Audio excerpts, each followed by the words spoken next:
Assalamu alaikum wa rahmatullahi ta'ala wa barakatuhu. Barkanmu da sake saduwa a cikin labaran na duniya daga nan AIZ TV Hausa. Idan yanzu ka fara ziyarar wannan kafa namu mai albarka, ka danna mana subscribe sannan ka danna ƙararrawar sanarwa domin sanar da kai a duk lokacin da muka ɗaura bidiyon.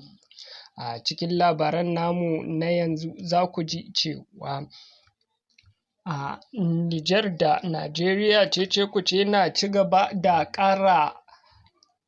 zama wani abu mai ƙalubale tsakanin ƙasashen biyu, inda a cikin hirar da shugaban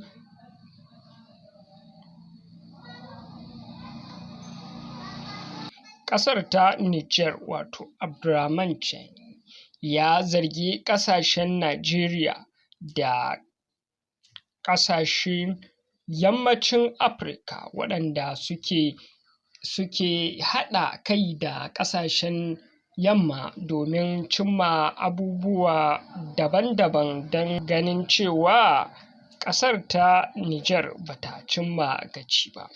A cewar shugaban ƙasar ta Nijar a wani hira da ya yi da kafan yaɗa labarai na RTN, ya bayyana cewa ƙasashe irin su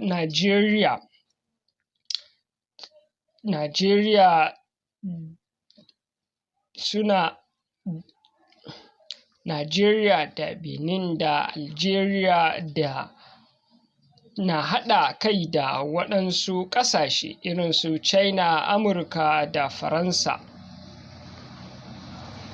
wajen cimma manufofinsu na siyasa. A cewarsa, wannan shugaban ƙasa na Najeriya Bola Ahmed Tinubu yana haɗa kanshi da su ne domin ya cimma gacin komawa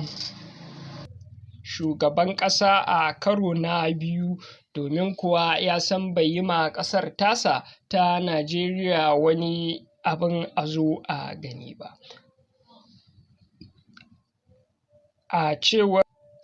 A cewar shugaban ƙasar, ya ce a cikin wata hira da gidan talabijin na RTN, ya bayyana cewa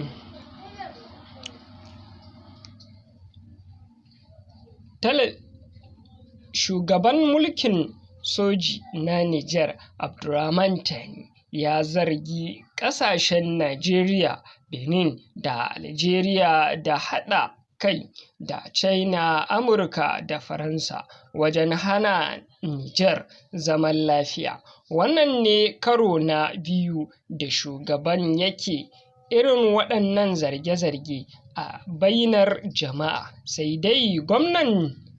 gwamnatin Najeriya ba ta ce komai ba dangane da wannan zargi da ake yi mata. A sanin da aka yi ne a can watannin baya, gwamnatin ƙasar ta Nijar ta zargi Najeriya da haɗa baki da kitsa wani hari da aka kai ma bututun manta na ƙasa, wanda ya hargitsa yana wurin ƙasashen biyu suka samu wani hargitsi na rashin jituwa, inda kuma ƙasashen suka maida martani ta kowane fuska. Ƙasar ta Najeriya ta yi jawabi, ƙasar ma ta Nijar suka yi bayanai dangane da yanayin hujjoji da suke da shi, wanda ya nuna musu cewa lallai da haɗin Najeriya aka gudanar da wannan hari. A kuma can ɓangare daban, inda aka ji ƙasar ta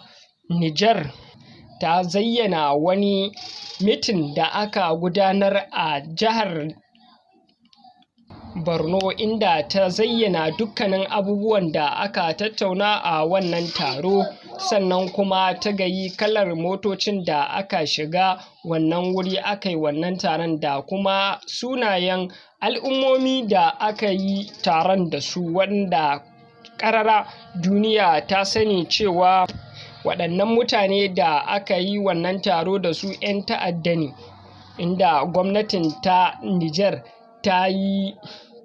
zargin cewa Najeriya ana haɗa baki da ita ne domin a kawo ma mulkin nasu na soja tarnaƙi ta kowace fuska. To, muna nan dai mun kasa idanu mu gani Najeriya wani irin martani za ta maida dangane da wancan zargi da ake yi mata. Shin ya tabbata cewa shugaban ƙasar na Najeriya bai aiwatar ma al'umman shi da komai ba? Shin 'yan Najeriya sun gamsu da irin wannan mulki na Tinubu? Sa'annan mene za ka ce dangane da wannan zargi da ake yi ma Najeriya dangane da wancan magana da shugaban Majalisar Ceton Ƙasa Janar Abdurrahman Chani ya yi a kan Najeriya?